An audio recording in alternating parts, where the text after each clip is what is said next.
ምንም ካላል ገንዘብህን እሰጥሃለሁ። መቼም ቤትና ገንዘብን እንደማታነጻጸር እርግጠኛ ነኝ። ይኸውልህ አባዬ፣ የእኔ ዓላማ ሄዱን ማግባት ነው። ሀሳብ እንዲሳካ ቀላል መፍትሄ ምንም አለ ማለት ነው። ቆይ ግን ክፉ አስበሃል እንዴ? ምንም አላሰብኩም። ሰው ግን ክፉ የሚያስብብኝ ከሆነ በዚህ አውቃለሁ። እኔ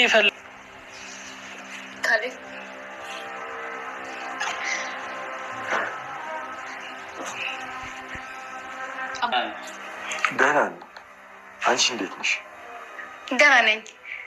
ካሌብ ምን ነው አልናፈኩም? አዎ እውነት ተናገር ካልሽኝ ምንም አልናፈቅሽኝ። ችግር የለውም። እኔም ለጨዋታው ድምቀት ነው የጠየቅኩሽ። ቆይ የት ሄደሽ ነው? ፈታ ብዬ ብትንትን ብዬ ነው የመጣሁት። ቆይ ባለ ትዳር አይደለሽ እንዴ?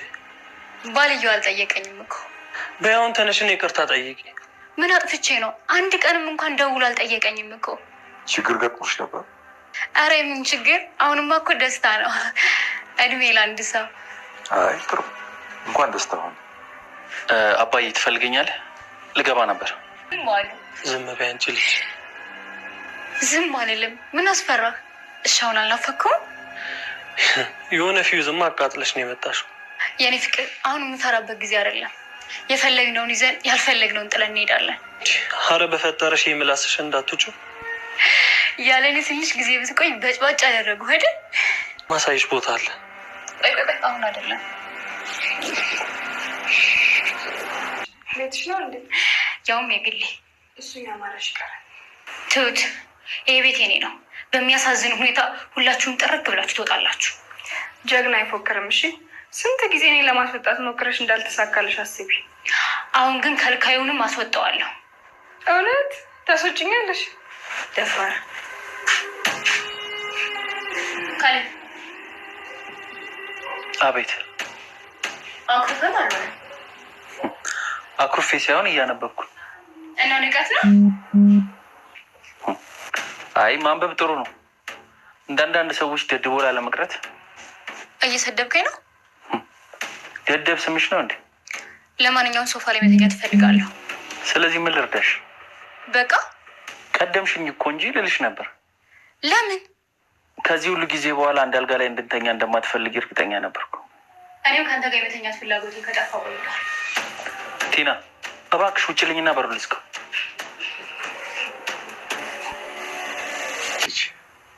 እንዴት አደርግ? ምን ነው እዚህ ነው እንዲያደርሽው?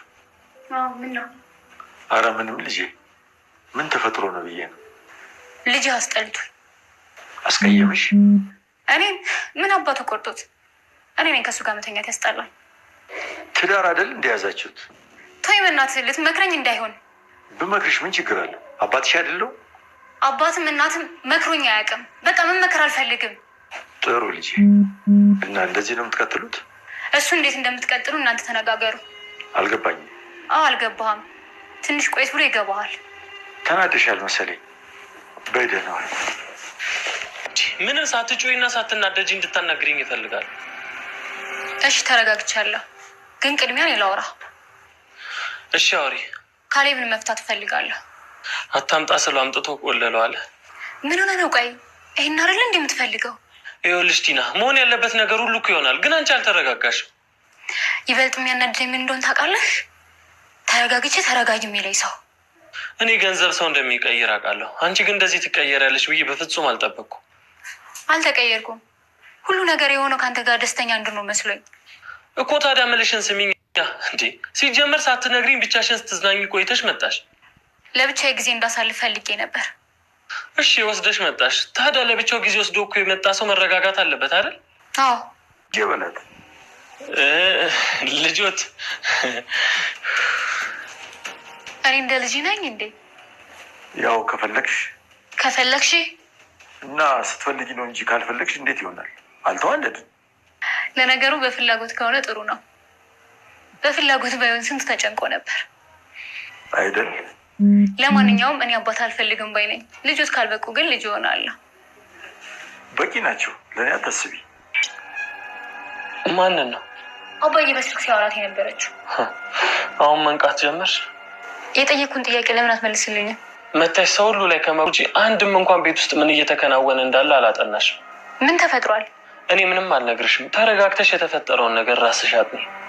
ዳኒ ለምን አትነግረኝም?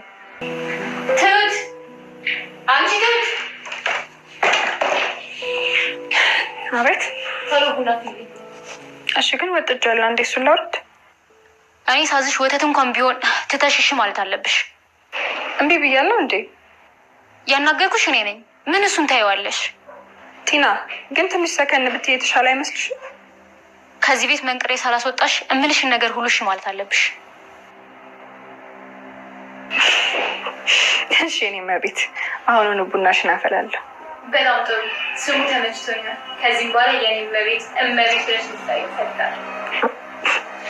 እሺ ቲና መዝናናቷን ጨርሳ ወደ ቤት ተመልሳለች ማለት ነው። እንግዲህ ሰዎቹንም ለማስወጣት እንግዲህ ቤቴ አስወጣችኋለሁ ምናምን የሚለውን ነገር ደጋግማ እያነሳች ነው ማለት ነው። ሰላም ጤና ስጥልኝ ውድ የዚህ ቻናል ተከታታዮች፣ እንዴት ቆያችሁ? እንዴት ናችሁ? እንኳን ወደዚህ ቻናል በሰላም መጣችሁ እያልኩኝ ዛሬ ትሁት ድራማ ይዤላችሁ መጥቻለሁ። ትሁት ድራማ በባለፈው ክፍል ቲና የቤቱን ካርታ አጭበርብራ ማለት የካሌብን አባት በእኔ ስም ይሁን ብላ እሳቸውን በፎርጂድ ካርታ ስሟ እንዲቀየር ወይም ወደ እሷ ስም ለውጠው እሷም ደግሞ እሱን ለማክበር ልትዝናና ሄዳ ነበረ። ካሌብም በተደጋጋሚ ዳንኤል ቲና የት ናት? ለምን እንድትመለስ አታደርግም? ለምንስ አትደውልላትም? እናም ደግሞ ሚስትህ አይደለችም ወይ? የት ወደቅሽ? ለምን አትላትም ብሎ በተደጋጋሚ ሲጨቀጭቀው ነበረ። ካሌብም ደግሞ አይ እንግዲህ ከፈለገች እኔ ምንም ማድረግ አልችልም፣ ስጨርስ ትመጣለች። እናም ደግሞ ከፈለግ አንድ እህትህና ደውልላት፣ ደውለህ ጠይቃት፣ እኔ አጨቅጭቀኝ ብሎት ነበረ። ምክንያቱም በተደጋጋሚ ስለ እሷ ሲያነሳባት ስለነበረ። እናም ደግሞ ዳኒም ተደብቀው እነሱ ካርታው ትክክል እንዳልሆነና በፎርጂድ ካርታ እንደፈረሙላት ሲናገሩ ሰምቶ በጣም ተረብሾ ፍቅረኛውም ኤደንን ነገሩ እንዳልተሳካለትና ይገኛል ያልኩትን ይሆንልኛል ያልኩትን ስራ ተበላሸብኝ ብሏት ነበረ። በዛሬው ክፍል ወደ ቤት ቲና ወደ ቤት ተመልሳ እንግዲህ እንዴት ናችሁ ብላ ዳኒን አቅፋ ሰላም ብላ ካሌብን ግን በጨረፍታ በእጇ ጨብጣ ሰላም ብላው እንግዲህ እንደባለፈ ደስተኛና ቤተሰባዊ ስሜት ሳይሰማት ቀርቶ እንግዲህ የባለቤትነት ስሜት እየተሰማት ነው። እንግዲህ ካሌብም ጋር ሄዳ ካንተ ጋር መተኛት አልፈልግም፣ ፍቅሬ አልቋል፣ እኔ ሶፋ ላይ እተኛለሁ ስትለው እሱም ደግሞ እንደ ድሮ ሳይለማመጣት ወይም ፍቅሩም እሱ አልቆ እንዳለቀ ነግረዋት ከዚህ ጊዜ በኋላ አብረሽኝ ልተኝ አትችይም እና ሂጂ ሶፋ ላይ ተኝ ብሏት እንደዛም ደግሞ በማለቱ ባለመለመኑ በጣም ተናዳ ምንቅር ብላ ከክላሱ ወጥታለች ማለት ነው።